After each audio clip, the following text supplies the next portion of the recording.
Hello and welcome to another Sensibility podcast. I am Amy Baker, your host, and today is a one on one with just me. I'm talking everything cash flow. Cash flow is king.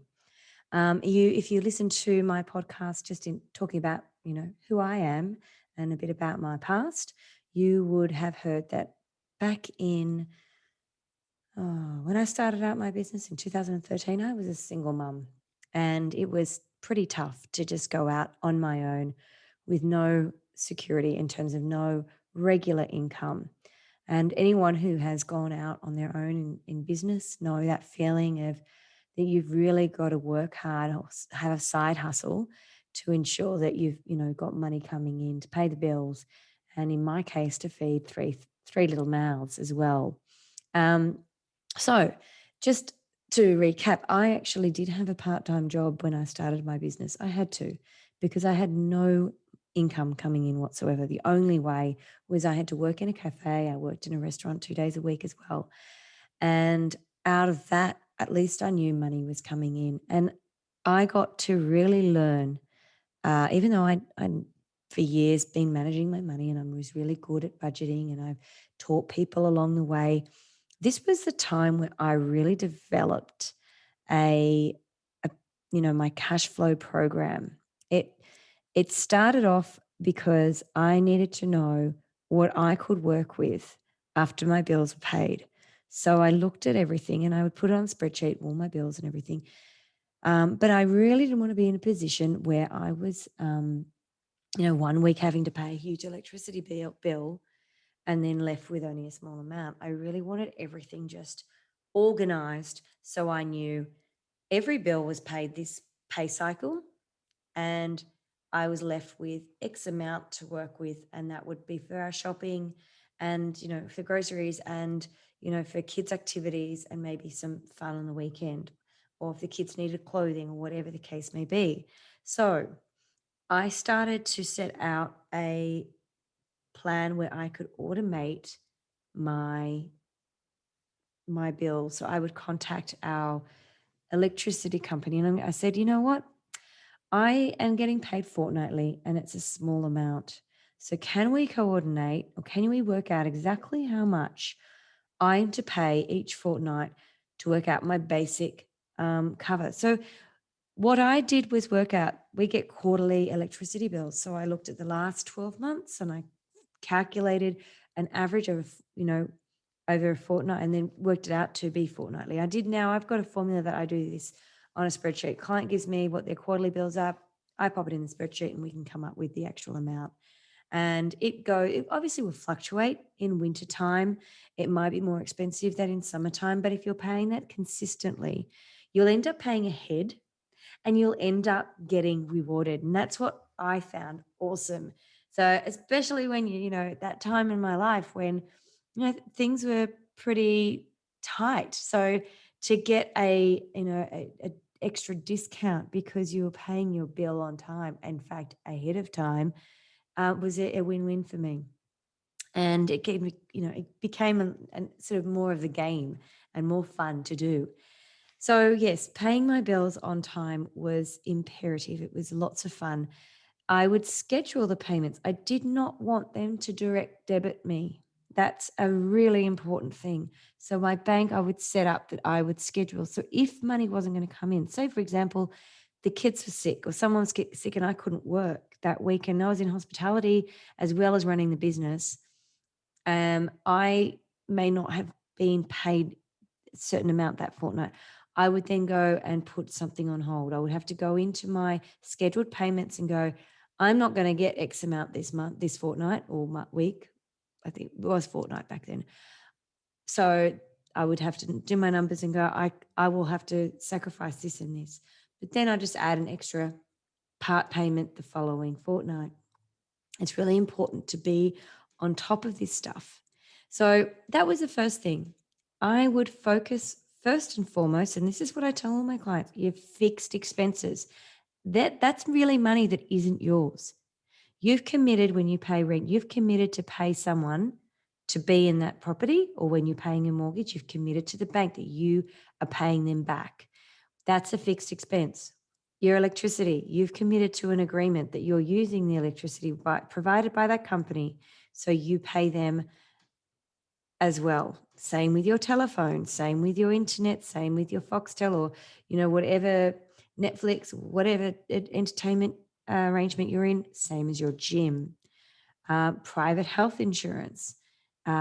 Say you pay your income protection outside of super. That's another one. All of those things are your fixed expenses.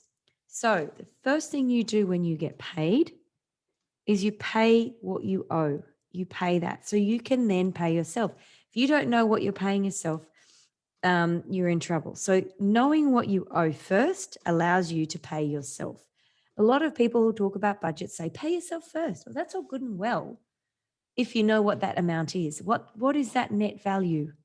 Well, I can tell you your net value is your income less your expenses equals your net value. That money is what you can play with. So I would schedule everything to come out the day I got paid. So if it was a Thursday, on Thursday, every bill, everything like your electricity, phone, all of that got paid first. Then I would transfer a certain amount from my pay to pay me.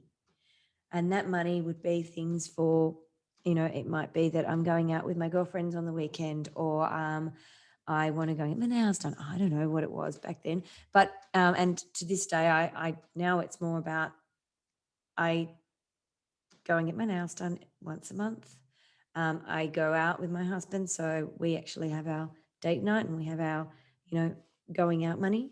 And then there's money for the kids. So that's another thing. So I break it up really simple, and everyone's different. So I actually create this money program for my clients based on their lifestyle and what's important to them and their values.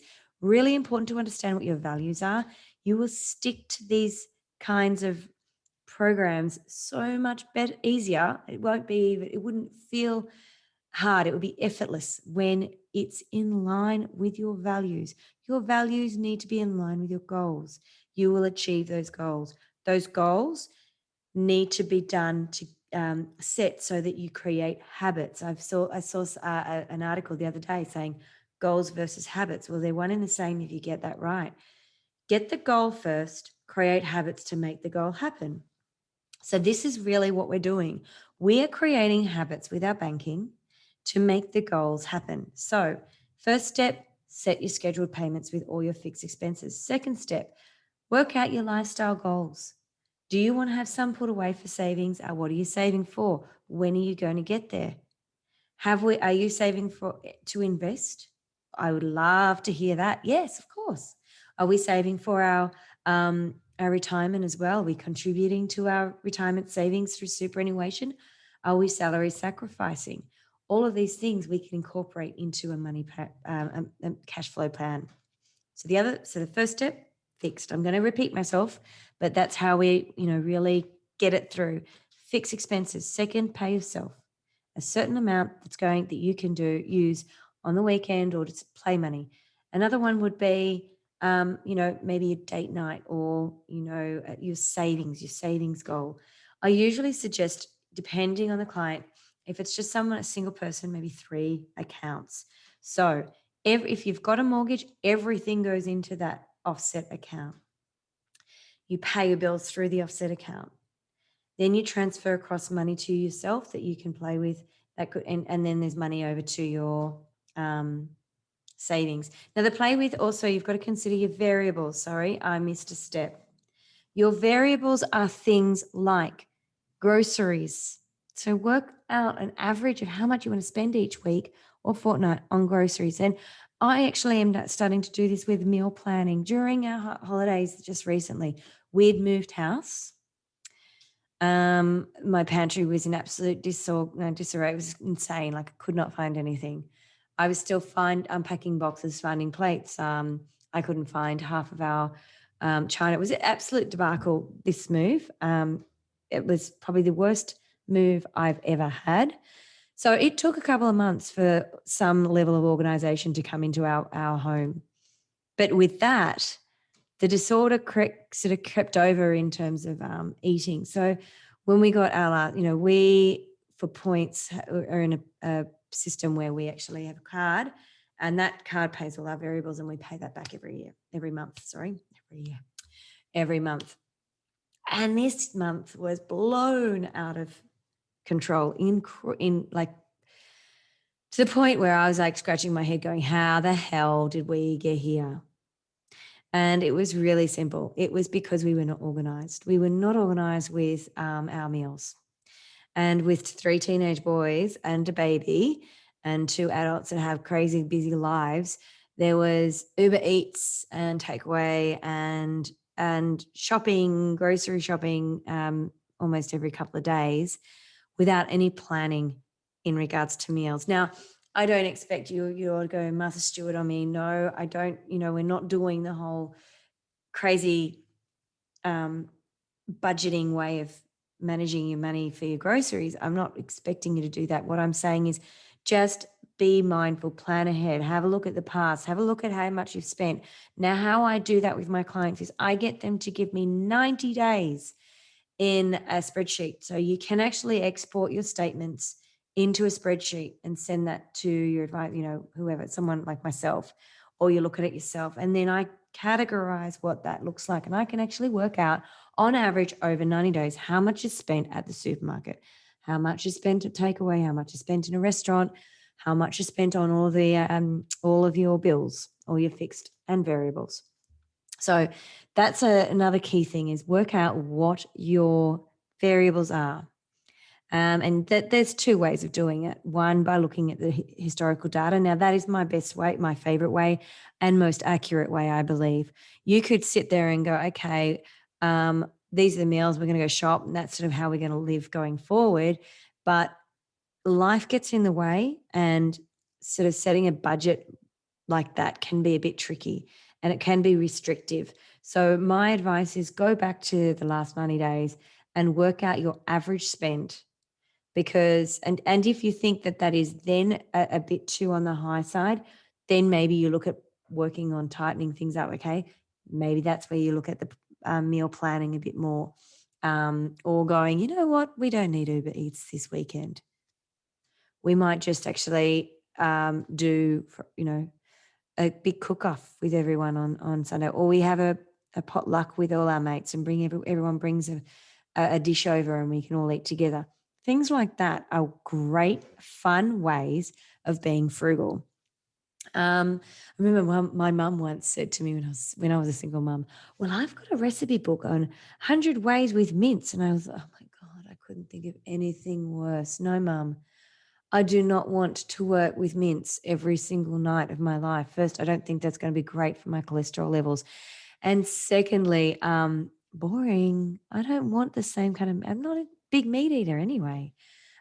So you've got to work out what's right for you. And as I've said earlier, working out your values and your goals really will help define what that is.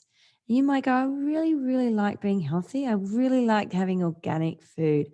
And yeah, that's a more expensive method, of grocery shopping and eating, but it helps me in other ways. And, you've got to look at the ramifications of that. Being healthy means that you're probably going to be spending less on medical and prescriptive drugs and whatnot. So, you've got to see the offset in all of that kind of thing as well.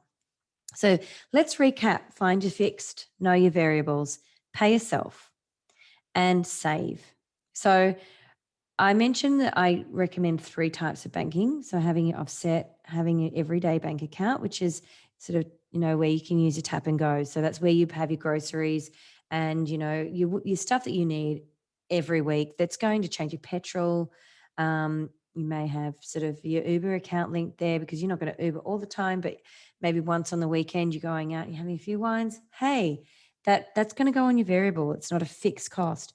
And then paying yourself could be your savings account that saves for what? Saves for whatever is important to you. So, I have then another little few tricks up my sleeve. I use a roundup method called Raise, and that way money gets invested And then I also have another one where I've got my savings, and that goes into my trading account, where then I invest money. So my savings doesn't just sit earning zero interest. And even term deposits, I think at right now in this current economic climate, are sitting at about 0.55%, which is nothing. You really want your money working for you. Now, that's another segment altogether, but just keeping in mind that if you are saving, where is your savings going and how is it going to work for you? So maybe save to invest, save till you get, say, $1,000 and then put that into a trading account. I believe that is one of Canna Campbell's and Sugar Mama's concepts, and I love that idea. Save to invest, save to, and set some real honest goals with yourself. We all love to achieve things. I mean, we're sort of all driven in some way. Something's got to drive you. Find it and work with it. Reward yourself as well. If you've hit a goal, and mine is, when I hit a goal, then it's okay, I can go and buy that dress, I can buy that bag, I can, have those shoes, or whatever the case may be. I might just, that's the night that I'm going to take the boys out with my boys. We're going to have a mum and boys date night kind of thing. Whatever it is, I have my, little things, that those little celebrations going, woohoo, I've just kicked that goal. Now it's time to enjoy it. So I pull a little bit out for me, and the rest goes away into investment land where it can work harder. So let me talk a bit about the raise, because I just skimmed over that and we started talking about saving to invest. So raise is a way of rounding up. Say I buy a coffee, it's a latte and it's $4.50 because I like soy milk. I've set raise to say if I spend something rounded up to the nearest dollar, so 50 cents will go to my raise account. I also, when I pay myself, so I've got my scheduled payments, then I transfer money over to the variable account, transfer money over to my savings account. I also have it going to raise. That's also another account that's which is somewhere that I can't see. And the great thing is raise sends me a little trophy when I've hit 500, and when first 100, then it goes to 200, and it goes up and up and up. Every time you hit some kind of milestone, you get this little reward in your inbox on your emails going, woohoo, well done. So I use raise as one of my little tricks of sort of setting in the background my money working for me. Every time I tap and goes, every time I'm at Woolworths, raise occurs. Every time I transfer money to pay someone, raise occurs if it's a small amount. So that's a really fun way of making your money work for you and knowing that you are sort of compounding in some way and growing your wealth. And then the second is saving to invest. So saving up to, say, $500 or $1,000 and then putting that into an investment strategy. Now, I am a massive advocate for financial advice.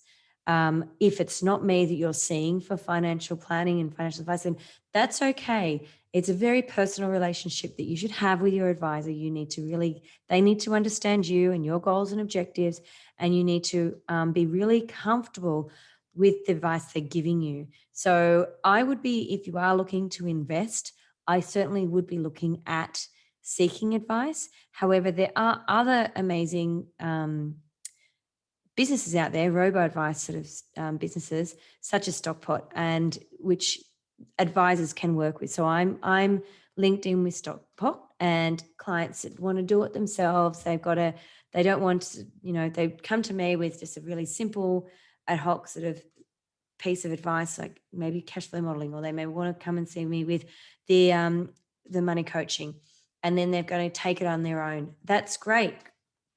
Go into that, put me down as the advisor, so that if you do come back to me, we can actually see where you're going with your goals, and we can celebrate those wins when we do a review. Other things that we do, advisors will create a financial plan with a model portfolio or managed accounts. So there are other options when it comes to investing. Then there are people who just really want to do their own research. So places like Motley Fool, Morningstar. Motley Fool will require that's sort of like a membership thing where they recommend sort of shares and stock or ETFs that you could invest in. But they do actually, they're set at membership. Otherwise, go to Morningstar or the Australian Stock Exchange, ASX, and on the Australian Stock Exchange, you actually can create a practice account and go through learning how to buy and sell shares and whatnot. So if you're doing it yourself, my advice would be do a lot of research, diversify, don't put all your eggs in one basket, make sure that you are in sort of multiple asset classes, and that you've got some conservative assets as well as growth. Again, if this is sounding a bit overwhelming or too much for you, I would suggest go and speak to an advisor. You can reach out to me.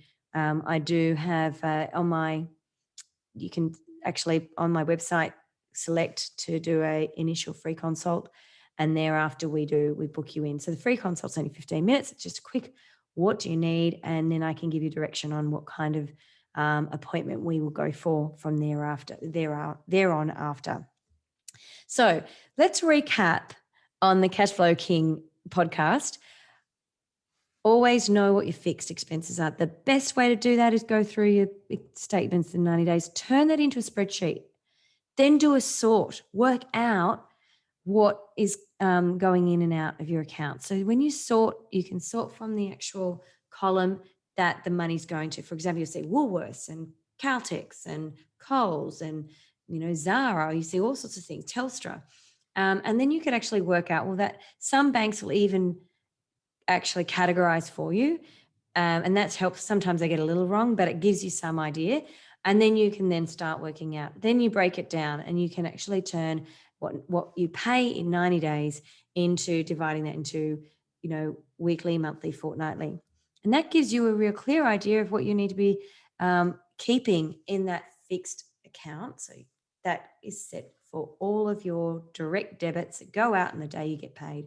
If you've got an offset account, that's where it is. Otherwise, it's your main savings account that your wages or your commissions, however you're earning, goes into. Then you have your amount set for variables and you're paying yourself. Always pay yourself. Reward yourself. You've earned that money. It's for you to enjoy. Money is something you must enjoy. Otherwise, what are you doing working so hard for it? It shouldn't be such a burden. You should be enjoying it, and money shouldn't be something you work really hard for. It's something that you should be enjoying earning as well. Okay. So if you're in a job where you're frustrated, and this is where the money coaching stuff comes in, and you're really unhappy where you are, you'll find earning money so much more pleasurable when you actually enjoy what you do. So maybe at that point, you've got to really think about, again, your values, your core values and your goals, where you really want to be, where you really want to work, how you really want to earn. This is all very important in the money game. For us to really enjoy our money, we've got to enjoy earning it. And then we've got to enjoy spending it. And don't feel frustrated and angry every time you pay that bill. You should be grateful that you've got the money to pay the bill. You've got the bill because you've got the roof over your head. You've got the bill because you've got the electricity going. You've got the Netflix happening. You've got, money that you're spending at the supermarket. How amazing that is. Be grateful for that. Have joy when you're spending it, because more will keep coming in. Money is a bit like the ocean. It just keeps going. It's infinite. So long as you've got that concept in your back of your mind, knowing that it's always, you're going to be fine. Get a really clear process in place. Have that mindset going right. And everything will start falling in rhythm. And when that happens, it is such a game changer. I hope this information has been helpful to you. Thank you again for listening. Don't hesitate to reach out to me. Everything should be in the show notes. Feel free to log in and do my money quiz. Reach out to me, ask questions. And if it's not me you're looking for in terms of advice, by all means, go to other advisors. I am a massive advocate for advice. It's really important that we get our finances right. I believe it's part of our wellness wheel, because if you are stressed about money, everything else starts falling over. So get that right, and I can tell you so many other parts of your life will fall into place. Thank you again. Have a wonderful day and a happy Chinese New Year.